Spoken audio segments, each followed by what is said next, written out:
Hai guys, bertemu lagi dengan saya, sang narator kesayangan kalian semuanya tentunya. Apa kabar kalian semuanya? Semoga selalu sehat dan sukses selalu ya. Oke, tak perlu berlama-lama lagi, langsung saja. Mari kita mulai filmnya.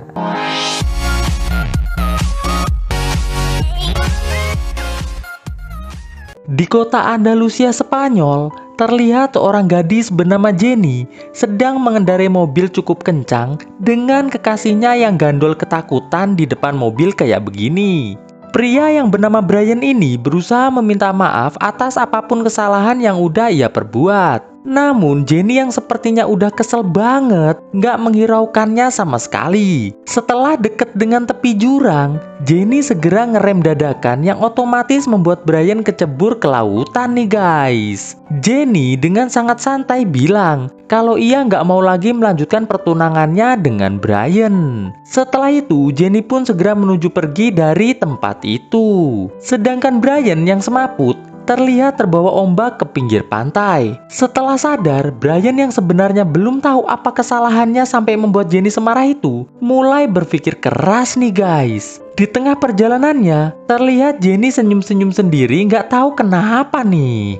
Brian yang masih lemes, mutusin buat istirahat sejenak. Diketahui Jenny ini sengaja mendekati Brian karena Brian merupakan salah satu orang kaya yang ada di kota London. Dan maksud mereka berdua datang ke Spanyol ini untuk melakukan acara pertunangan sekalian liburan hura-hura gitu guys. Sekarang mari kita cari tahu kenapa Jenny memperlakukan Brian seperti ini. Setelah Jenny pergi, Brian yang mengira Jenny masih ada di sekitar sini mulai memanggil-manggil memohon untuk ditolongin. Mengira Jenny nggak dengar suaranya, Brian pun lantas berusaha memanjat tebing berharap Jenny masih ada di tempat tadi. Dengan semangat pantang menyerah, walau berkali-kali brosot terus, akhirnya Brian pun berhasil sampai juga nih guys. Nggak ngelihat tanda-tanda keberadaan Jenny, Brian pun mulai berjalan mencari bantuan agar bisa pulang.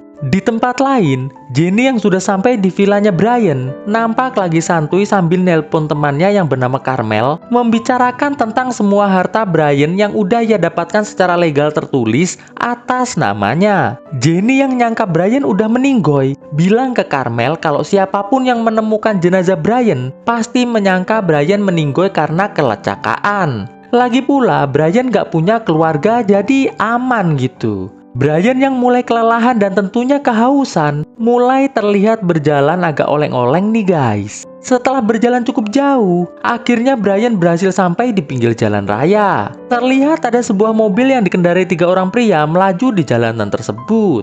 Brian yang melihat mobil mereka berusaha memberi tanda minta tumpangan. Tapi bukannya memberi tumpangan, ketiga pria itu malah cuma mengejek Brian saja lalu segera tancap gas pergi dari tempat itu. Nggak selang berapa lama, Brian yang melihat ada seorang pria mengendarai gerobak kayak beginian melintas, kembali memberi tanda minta tumpangan nih guys. Setelah naik ke gerobak, Brian mulai cerita tentang semua yang telah ia alami hari ini. Brian berharap pria supir gerobak yang bernama Antonio ini bisa mengantarnya kembali ke villa. Di sini Antonio sempat bertanya, kesalahan apa yang telah Brian lakukan, sehingga Jenny berusaha membuatnya meninggoy kayak begini. Brian bilang kalau ia juga nggak tahu. Ia merupakan pria setia yang ingin serius berkomitmen bertunangan dengan Jenny lalu menikahinya. Tapi entah kenapa tiba-tiba saja Jenny memperlakukannya seperti ini. Antonio kembali bertanya, apakah Brian telah membuat perjanjian sebelum pernikahan mengenai harta yang otomatis menjadi milik Jenny sepenuhnya setelah pertunangan selesai?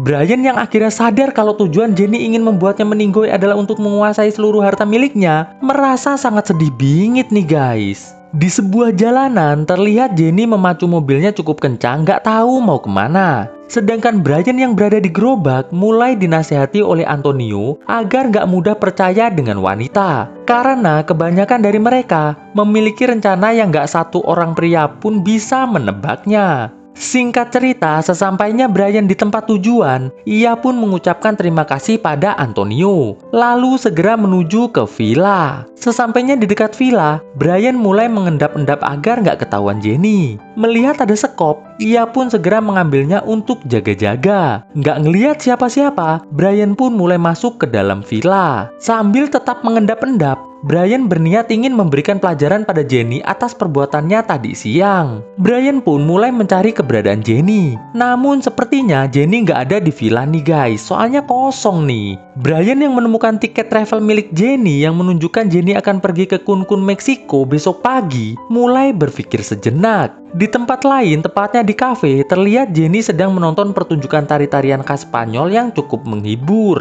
Di villa, Brian yang ingin ganti baju merasa sangat terkejut karena baju-bajunya udah nggak ada nih guys. Kayaknya dibuang deh sama si Jenny. Beruntungnya masih ada beberapa potong baju yang tersisa. Brian pun lantas memutuskan untuk mandi. Selesai mandi, Brian yang lihat mobilnya nggak ada, mutusin buat jalan kaki nyari cara agar bisa menelpon pengacaranya di Inggris. Ngelihat ada sebuah kafe, Brian pun segera masuk dan pesan minuman cap kuda nyengir.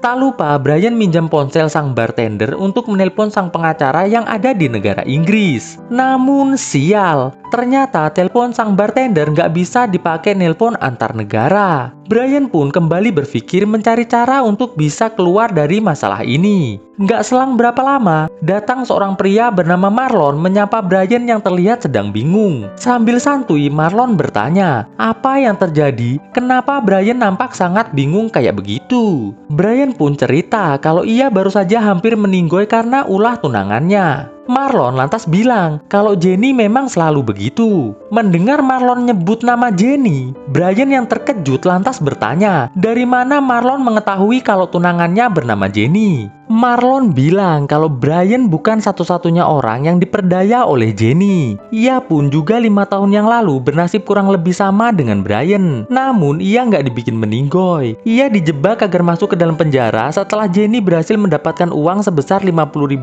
darinya. Pada dasarnya, Marlon dan Brian bisa terperdaya oleh Jenny akibat terlalu cepat percaya dengan Jenny hanya karena telah diberikan hasil oleh Josh yang brutal luar biasa. Mendengar hal itu, Brian hanya bisa berekspresi kayak begini aja nih guys. Marlon lantas bertanya pada Brian apa rencana Brian selanjutnya. Brian bilang kalau ia akan menelpon pengacaranya agar hartanya yang sudah pindah ke tangan Jenny bisa diambil kembali. Marlon kembali bertanya, apakah Brian gak ingin membalas semua yang udah dilakukan Jenny kepadanya? Brian bilang sebenarnya ia sangat ingin mengecek Jenny sampai meninggoy. Mendengar hal itu, Marlon menyarankan agar Brian gak ngecek Jenny karena pastinya Jenny akan bisa melawan. Tapi jika Brian mau, ia bisa meminjamkan pistolnya pada Brian agar Brian bisa membuat Jenny meninggoy dengan waktu yang sangat cepat dan pastinya tanpa perlawanan. Brian yang memang orang kaya lantas menawarkan uang sebesar $20.000 pada Marlon jika Marlon lah yang melakukan rencana itu alias Marlon lah yang mengedor Jenny sampai meninggoy. Tanpa basa-basi, Marlon lantas bilang, "Deal, aku mau." Setelah sepakat, Brian dan Marlon pun lantas berjalan menuju ke villa Brian melewati jalan pintas hutan-hutan kayak begini nih guys. Ngelihat lampu villa menyala, mereka berdua merasa sangat senang banget karena itu berarti Jenny sudah ada di dalam villa dan siap untuk didor. Di sini Marlon bilang ke Brian agar mereka berdua tetap hati-hati karena biasanya Jenny sudah dapat pria baru yang siap ia perdaya dan kemungkinan sedang ia bawa ke villa. Karena tujuan mereka berdua adalah Jenny saja, maka dari itu mereka harus bisa mengedor Jenny tanpa diketahui oleh siapapun, termasuk pria yang mungkin saja sudah dibawa Jenny ke villa tersebut. Saat mereka sedang melanjutkan perjalanan menuju ke villa, tiba-tiba Brian yang dapat sekop langsung mengeplak Marlon sampai semaput. Setelah itu, Brian segera mengambil pistolnya Marlon dan segera menuju ke villa sembari bilang kalau ialah yang akan mengedor Jenny sekaligus pria yang mungkin dibawa Jenny ke villanya tersebut. Oh alah, ternyata Brian kesal nih guys denger tadi Marlon bilang kalau Jenny kemungkinan udah punya pria lain. Jadi Brian yang awalnya nggak berani ngedor sekarang jadi berani nih guys karena emosi dia. Sesampainya di dekat kolam sambil mengendap-endap, Brian bicara pada dirinya sendiri kalau setelah ia ngedor Jenny nanti, ia akan membuangnya ke tebing agar terlihat seperti kelecakaan. Namun setelah di dekat pintu masuk, Brian berubah pikiran nih guys. Ia malah naruh pistol dan melepas sandalnya lalu berniat untuk mengecek Jenny sampai meninggoy. Karena kalau pakai pistol, ia baru ingat pasti akan banyak cairan merah yang susah dibersihkan. Setelah masuk villa, Brian yang denger Jenny sedang bersenandung segera tolah-toleh nyari keberadaan Jenny. Ngelihat Jenny sedang akan mandi, Brian pun segera menghampirinya berniat untuk mengeciknya. Namun sial, Jenny yang keburu noleh langsung mengeplak Brian sampai rebahan. Jenny pun segera lari yang langsung dikejar oleh Brian. Dan pertarungan keplak-keplakan pun tak terhindarkan. Dalam keplak-keplakan ini, Brian sempat disemprot pakai bedak biar kelilipan nih guys. Saat Brian masih membersihkan matanya dari bedak, Jenny yang udah ngambil stick golf langsung mengeplak Brian tapi nggak kena. Setelah ngebuang stick golfnya, Jenny pun segera kembali berlari dan bersembunyi di dalam kamar mandi. Brian yang kesal banget mulai menggedor-gedor pintu kamar mandi. Jenny yang ngerasa nggak mungkin bisa ngalahin Brian, lantas bilang ke Brian kalau dia tadi nggak sengaja ngejatuhin Brian ke lautan. Namun Brian yang nggak percaya terus saja menyuruh Jenny keluar dari kamar mandi. Jenny pun lantas bilang kalau sekarang ini ia sedang megang pistol yang siap ia dorkan ke arah Brian. Brian yang percaya lantas lari keluar villa buat ngambil pistolnya di dekat kolam renang. Namun saat Brian mau masuk lagi ke villa, terlihat listrik padam nih guys. Setelah Brian masuk ke dalam villa, ia pun segera mencari keberadaan Jenny sambil bilang ke Jenny kalau nggak cuma dia saja yang sekarang ingin buat Jenny meninggoy, tapi Marlon juga menginginkannya. Dengar Brian sebut nama Marlon, Jenny pun segera keluar dari kamar mandi. Saat Brian lagi tolah-toleh, tiba-tiba Jenny ngeplak kelapa Brian sampai rebahan, bertepatan dengan listrik yang kembali menyala nih guys. Jenny berusaha menenangkan Brian dengan mengatakan kata-kata manis. Namun hal itu percuma. Brian yang udah nggak bisa percaya segera menghunuskan pistolnya ke arah Jenny. Jenny nggak kehabisan akal. Ia pun lantas nawarin Brian asilole jos dengan gaya yang paling brutal muter-muter helikopter. Brian yang penasaran akhirnya mengiyakan tawaran tersebut. Dan mereka pun mulai berasilole jos dengan sangat bersemangat. Pagi harinya saat Brian masih tidur, terlihat Jenny berenang di kolam renang untuk menyegarkan diri. Selesai berenang, Jenny lantas mendorong tempat tidur Brian dengan Briannya sekalian yang udah diikat dengan batu menuju ke kolam renang. Setelah menceburkan Brian ke kolam renang, Jenny pun segera pergi meninggalkan villa entah mau kemana. Sedangkan Brian masih berusaha melepaskan batu yang ada di kakinya agar bisa menuju ke permukaan kolam renang. Terlihat Jenny merasa sangat lega karena telah berhasil mencapai tujuannya. Brian yang ngerasa udah nggak mungkin selamat, tiba-tiba melihat tangan Marlon menariknya keluar dari kolam renang. Setelah keluar dari kolam renang, Brian pun mulai minta maaf pada Marlon karena udah ngeplak pakai sekop tadi malam. Marlon yang masih puyeng hanya bilang kalau Brian itu kurang ajar. Setelah Brian melepaskan batu di kakinya, ia pun segera masuk villa untuk berpakaian. Setelah itu, Marlon yang belum mampu berjalan sendiri minta tolong ke Brian agar membawanya pergi dari villa tersebut. Syukur-syukur bisa ketemu Jenny agar bisa didor kelapanya. Sepanjang perjalanan, Marlon terus ngasih motivasi ke Brian agar nggak lagi terperdaya oleh Jenny. Intinya kalau ketemu Jenny nggak usah banyak ngomong, langsung bikin meninggoy aja. Karena selama Jenny nggak meninggoy, ia pasti punya 1001 cara untuk membuat Brian kembali terperdaya. Dengar hal itu, Brian pun berjanji kalau ia akan melakukan saran Marlon tersebut dengan senang hati. Dan agar bisa segera menyusul Jenny, Marlon pun ngasih tahu jalan pintas pada Brian. Untungnya Brian ini pakai mobil Jeep guys, jadi bisa belasak-belasak di berbagai macam jenis jalanan kayak begini. Di tengah perjalanan, Jenny yang kehabisan pertalite harus kecewa karena mobilnya nggak mungkin bisa berjalan lagi. Brian yang lihat dari jalan pintas mobil Jenny berhenti, segera ngasih tahu Marlon. Jenny yang lihat mobil Brian dari kejauhan, nampak memikirkan cara baru untuk memperdaya Brian. Brian yang sadar kalau ternyata Marlon udah meninggoy karena nggak cepet-cepet dibawa ke hospital, merasa sangat bersalah banget nih guys. Kita bisa lihat di sini, di tangan Marlon ada tutup tangki pertalite mobil Jenny. Itu artinya, tadi malam Marlon sudah sempat mengurangi pertalite mobil Jenny saat ia tersadar dari kesemaputannya. Brian pun segera menuju ke tempat mobil Jenny mogok. Namun sial, belum juga nyampe ke tempat Jenny, mobil Brian pun juga kehabisan pertalite nih guys. Brian pun nampak sangat kesal ngomel-ngomel sendiri kayak begini. Ngelihat ada kayu, ia pun segera berjalan menuju ke arah Jenny. Jenny yang lihat Brian mendekat, mutusin buat berlari pergi dari tempat itu. Namun karena Brian larinya lebih cepat, gak butuh waktu lama, ia pun berhasil mendekati Jenny. Jenny yang malah jatuh, berusaha kembali memperdaya Brian dengan perkataan-perkataan manisnya. Sejenak Brian hampir terperdaya. Namun ngelihat Jenny lari, Brian pun kembali mengejarnya. Setelah Jenny kelelahan dan gak sanggup lari lagi, Jenny kembali mengutarakan kata-kata manisnya. Namun Brian yang sudah sangat kesal langsung mengeplak Jenny beberapa kali menggunakan kayu sampai meninggoy. Setelah itu, Brian lantas ngambil pistol milik Marlon yang ternyata dibawa sama Jenny.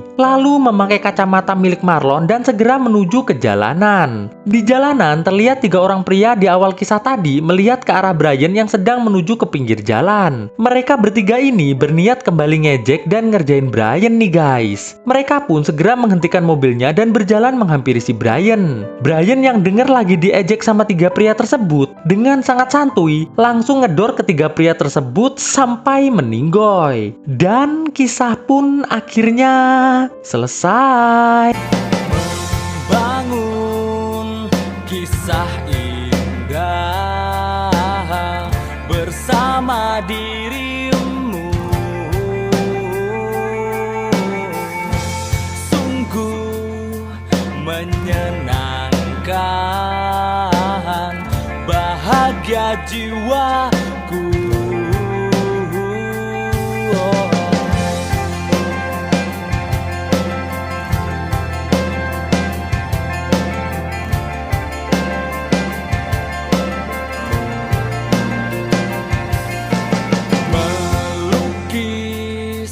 Warna indah di dalam hati kita, jalani semua kisah bersama kita. Katakan apa yang kau mau,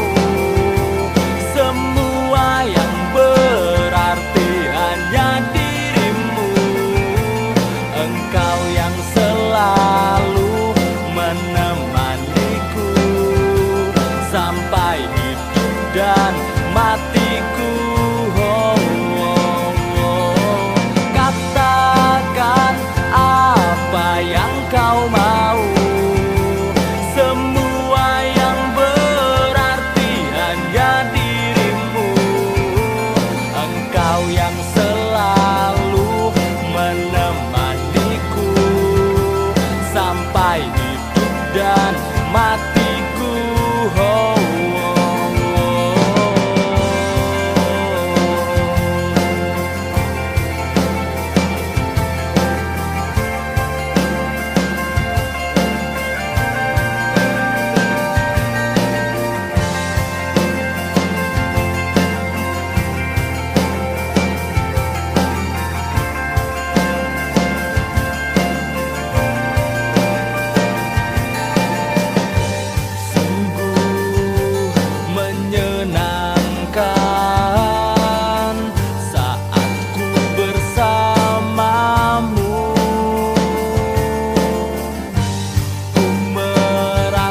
Sempurna bila membuatmu bahagia.